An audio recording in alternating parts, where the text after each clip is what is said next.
성경을 펼치면 인류 역사상 가장 장대한 탈출 이야기를 만날 수 있습니다. 60만 명의 히브리인들이 이집트의 노예살이에서 벗어나 약속의 땅을 향해 떠나는 출애굽기 말입니다. 60만 명이라는 숫자가 얼마나 큰지 상상해보세요. 여성과 아이들까지 포함하면 총 200만 명에 달하는 거대한 인구입니다. 현재 대전시 전체 인구가 한꺼번에 이동한다고 생각해보면 그 규모를 짐작할 수 있죠. 이집트 전역에 내린 10가지 재앙, 바다가 갈라져 마른 땅이 드러나고 40년 동안 광야에서 하늘에서 내린 만나를 먹으며 살아가는 이야기, 거대한 구름, 기둥과 불기둥이 앞서 가며 길을 인도했다는 기록까지 듣기만 해도 숨이 막힐 정도로 웅장한 서사입니다. 그런데 여기서 한 가지 이상한 점이 있습니다. 이토록 거대한 사건이 일어났다면 당연히 그 흔적이 남아있어야 하지 않을까요?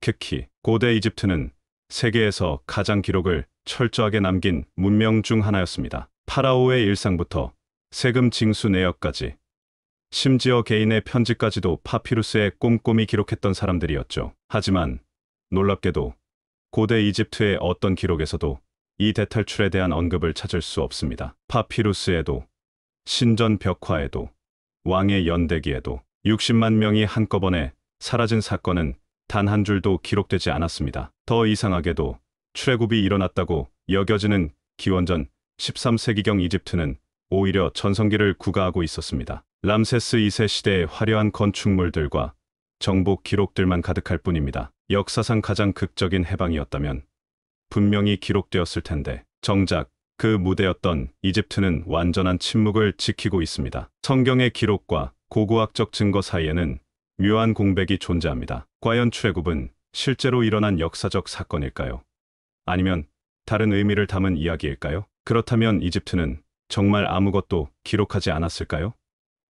이 질문에 답하려면 먼저 고대 이집트가 얼마나 기록에 집착했던 문명인지 알아야 합니다. 이집트인들은 말 그대로 기록의 민족이었습니다. 나일강 유역에서 자라는 파피루스로 종이를 만들어 온갖 것들을 적어두었죠. 파라오의 정복 전쟁부터 시작해서 신전에서 사용할 곡식의 양, 심지어 개인이 빌린 돈의 이자율까지도 꼼꼼히 남겼습니다. 특히 왕들의 업적을 기록하는 일에는 더욱 열심이었습니다. 카르나크 신전 벽면을 가득 채운 람세스 2세의 정복 기록을 보면 단 한 번의 승리도 놓치지 않고 새겨놓았습니다. 적군을 몇 명 사로잡았고 전리품을 얼마나 가져왔는지까지 상세하게 말이죠. 그런데 이상하게도 이집트 기록에는 한 가지 특징이 있습니다. 바로 패배나 치욕적인 사건은 의도적으로 생략하거나 아예 반대로 기록해버리는 것입니다. 실제로는 졌던 전쟁을 마치 이긴 것처럼 포장하거나 불리한 상황은 아예 언급하지 않는 식이었죠.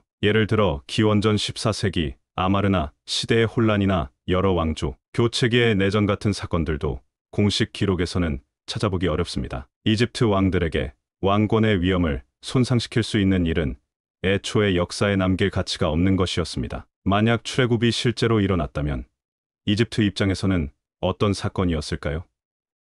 수십만 명의 노예들이 한꺼번에 탈출하고 그 과정에서 이집트 전역이 재앙으로 고통받았다는 이야기입니다. 파라오의 권위와 신성함에 치명적인 타격을 주는 사건이죠. 더욱이 바다가 갈라지고 이집트 군대가 몰살당했다는 기록까지 있다면 이는 파라오가 신이 아니라 무력한 인간임을 드러내는 결정적 증거가 됩니다. 그렇다면 이집트의 침묵이 오히려 자연스러운 것일 수도 있습니다. 치욕스러운 패배는 기록하지 않는 것이 그들의 방식이었으니까요. 침묵이 곧 사건이 없었다는 증거일까요?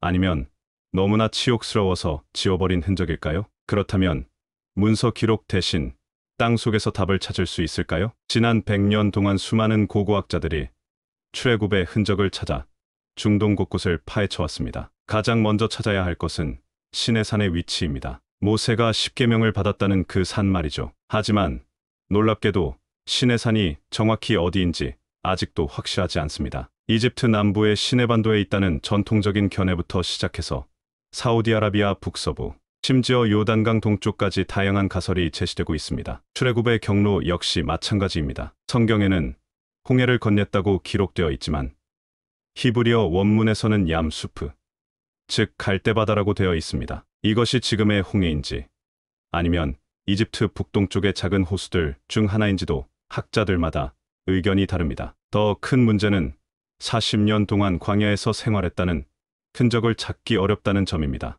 200만 명이 넘는 사람들이 40년 동안 한 지역에 머물렀다면 분명히 무언가 남아있어야 할 텐데 그런 대규모 정착지의 흔적은 발견되지 않았습니다. 하지만 여기서 한 가지 생각해 볼 점이 있습니다. 과연 유목민의 생활 흔적이 수천 년 후에도 남아있을까요?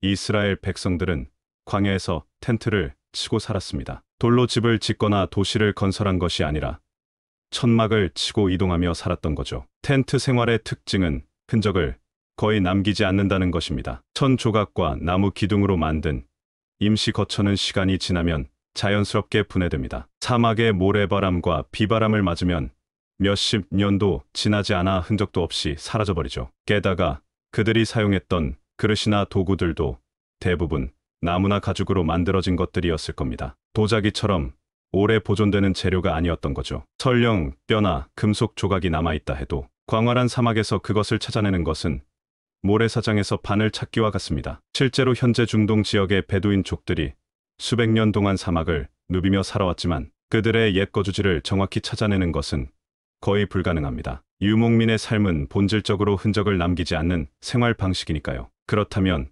증거가 없다는 것이 곧 사건이 없었다는 뜻일까요? 아니면 애초에 찾기 어려운 성격의 증거였던 걸까요? 하지만 많은 현대 학자들은 다른 관점에서 출애굽을 바라봅니다. 이들은 출애굽이 실제 역사적 사건이라기보다는 이스라엘 민족의 정체성을 형성하기 위해 만들어진 상징적 서사라고 주장합니다. 이런 시각에서 보면 출애굽 이야기의 구조가 흥미롭게 다가옵니다. 억압받는 노예 상태에서 시작해서 하나님의 개입으로 해방을 경험하고 시련의 광야 생활을 거쳐 마침내 약속의 땅에 정착한다는 흐름 말이죠. 이는 단순한 역사 기록이라기보다는 완벽한 드라마의 구조를 갖추고 있습니다. 특히 바빌론 유배 이후 이스라엘 백성들에게 이런 이야기가 얼마나 큰 위로와 희망이 되었을지 상상해 볼 수 있습니다. 자신들도 언젠가는 고향으로 돌아갈 수 있다는 믿음을 주는 원형적 서사였던 거죠. 또한 출애굽 이야기에 등장하는 여러 요소들이 고대,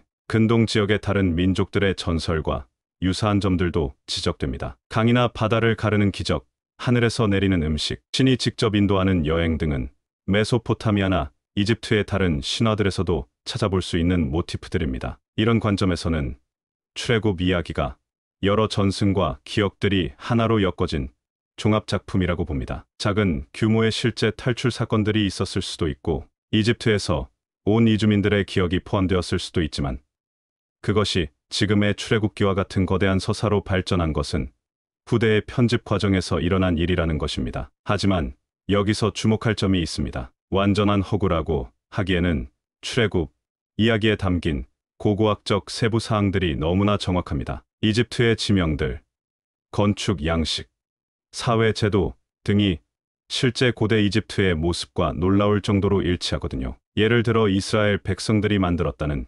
디돔과 라암세스 성은 실제로 존재했던 이집트의 저장 도시들입니다. 또한 이집트에서 벽돌을 만들 때 짚을 섞어 넣었다는 기록도 고고학적으로 확인되는 사실입니다. 만약 이것이 순전히 창작된 이야기라면 이런 세부적인 역사적 정확성을 설명하기 어렵습니다. 완전한 허구도 아니고 완전한 사실도 아닌 그 경계선 어딘가에 출애굽의 진실이 숨어 있는 것은 아닐까요? 역사와 신앙, 사실과 상징 사이에서 출애굽은 여전히 우리에게 질문을 던지고 있습니다. 시퀀스 5 출애굽은 누가, 왜, 어떻게 전했는가? 그렇다면 이 이야기는 언제, 어떻게 지금의 모습으로 만들어졌을까요? 출애굽기를 이해하려면 이 책이 쓰여진 과정을 들여다봐야 합니다. 출애굽 이야기는 하루아침에 완성된 것이 아닙니다. 수백 년에 걸쳐 구전으로 전해지다가 점차 문서로 정리된 것으로 여겨집니다. 마치 우리나라의 단군 신화가 구전으로 전해지다가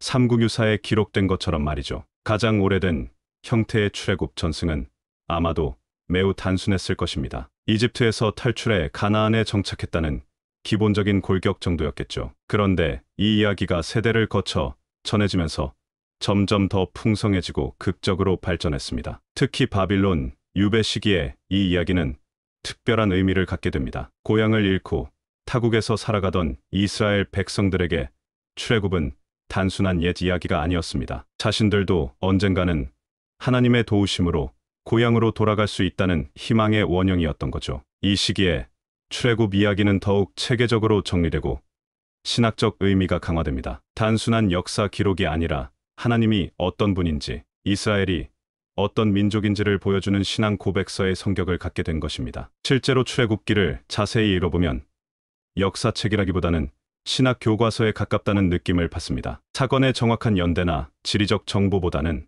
하나님의 성품과 이스라엘과의 관계에 더 많은 지면을 할애하고 있거든요. 십계명과 각종 율법들, 성막 건축에 대한 상세한 지침들이 그 예입니다. 이런 내용들은 역사적 기록이라기보다는 후대 공동체를 위한 신앙 지침서의 성격이 강합니다. 그래서 많은 학자들은 출애굽기의 주요 목적이 정확한 역사 기록이 아니라 믿음 공동체의 정체성 확립이었다고 봅니다. 우리는 누구인가?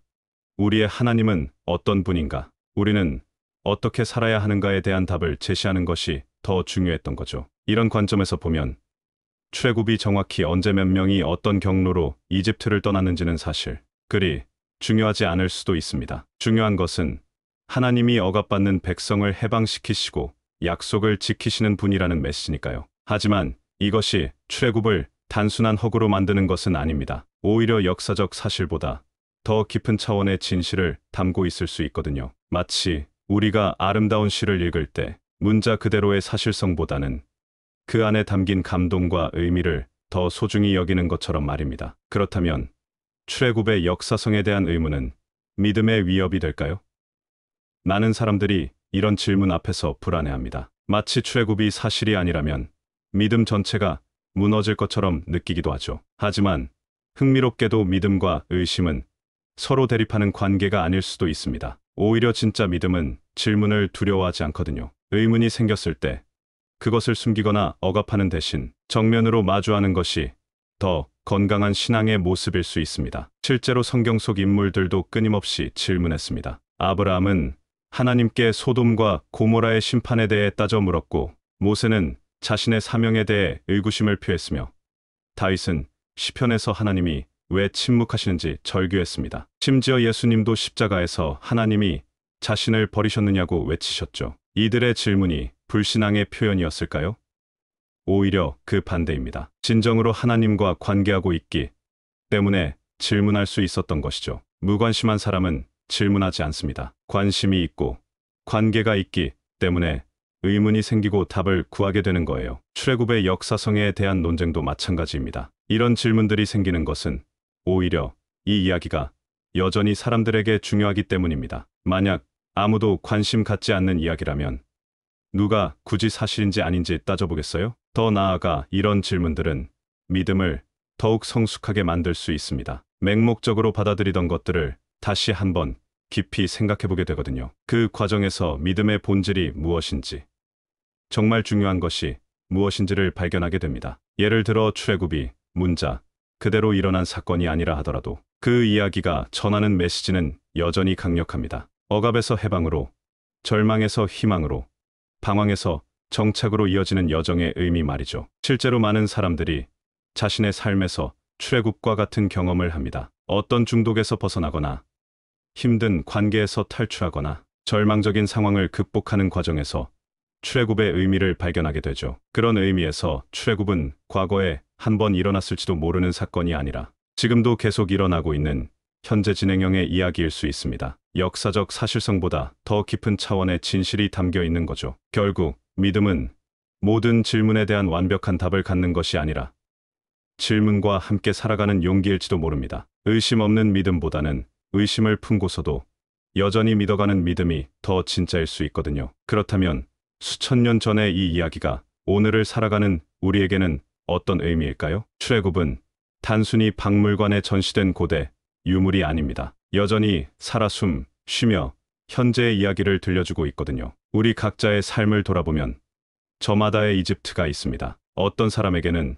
중독이나 나쁜 습관이 자신을 묶고 있는 이집트일 수 있고, 또 다른 사람에게는 불의한 상황이나 억압적인 관계가 이집트일 수 있죠. 때로는 과거의 상처나 트라우마가 우리를 노예로 만들기도 합니다. 그리고 우리는 모두 그곳에서 벗어나고 싶어 합니다. 더 나은 삶, 더 자유로운 존재, 더 의미 있는 인생을 꿈꾸며 살아가죠. 이런 관점에서 보면 출애굽은 과거의 이야기가 아니라 지금 우리가 살고 있는 현실 그 자체입니다. 하지만 출애굽 여정이 순탄했던 것은 아닙니다. 이집트를 떠난 이스라엘 백성들은 광야에서 무려 40년을 보내야 했습니다. 때로는 목이 말라 고통스러워했고, 때로는 배가 고파 이집트로 돌아가고 싶어 했죠. 자유를 얻었지만 그 자유가 주는 불안감과 책임감 때문에 오히려 노예 시절을 그리워하기도 했습니다. 이것도 우리 삶과 너무나 닮아 있습니다. 변화를 원하면서도 막상 변화가 시작되면 두려워하고, 새로운 환경에 적응하느라 힘들어하며, 때로는 예전에 안전했던 상황으로 되돌아가고 싶어 하죠. 성장은 언제나 고통을 동반하니까요. 그래서 출애굽 이야기는 단순히 해피엔딩으로 끝나는 동화가 아닙니다. 해방 이후의 긴 여정, 그 과정에서 겪는 시행착오와 성장통, 그리고 마침내 약속의 땅에 정착하는 과정까지 모든 것이 우리 인생의 축소판과 같습니다. 더 흥미로운 것은 출애굽이 일회성 사건이 아니라는 점입니다. 약속의 땅에 정착한 후에도 이스라엘 백성들은 또 다른 위기를 맞고, 또 다른 해방을 경험하며, 또 다른 여정을 떠나게 됩니다. 마치 우리 인생이 끊임없는 출애굽의 연속인 것처럼 말이죠. 그런 의미에서 출애굽은 단순히 과거에 일어났을지도 모르는 사건이 아니라 지금도 계속 일어나고 있는 현재 진행형의 이야기입니다. 매일 아침 우리가 잠에서 깨어나 새로운 하루를 시작할 때, 어제의 실패나 한계에서 벗어나 더 나은 오늘을 만들어 가려고 할 때, 그것이 바로 작은 출애굽인 거죠. 그래서 사람들은 수천 년이 지난 지금도 이 이야기에 감동받고 위로받으며 희망을 얻습니다. 출애굽은 우리 모두의 이야기이기 때문입니다. 이제 우리의 탐험도 끝에 다다랐습니다. 그런데 출발할 때 던졌던 질문에 명확한 답을 찾았을까요? 출애굽은 정말 역사일까요?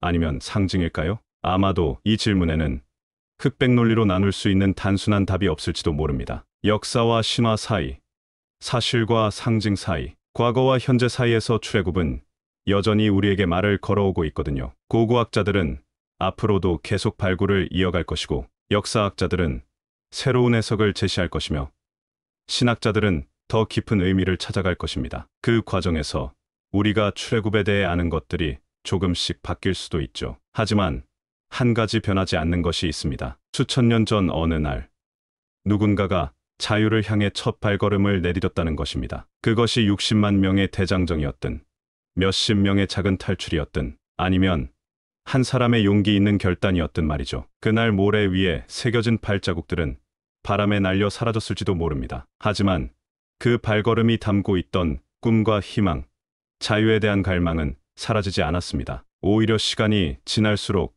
더 많은 사람들의 마음속에 울림을 주고 있죠. 출애굽 이야기가 이토록 오래도록 사랑받는 이유는 아마도 그것이 완벽한 답을 주는 이야기가 아니라 끊임없이 질문을 던지는 이야기이기 때문일 것입니다. 너는 어디에서 벗어나고 싶은가?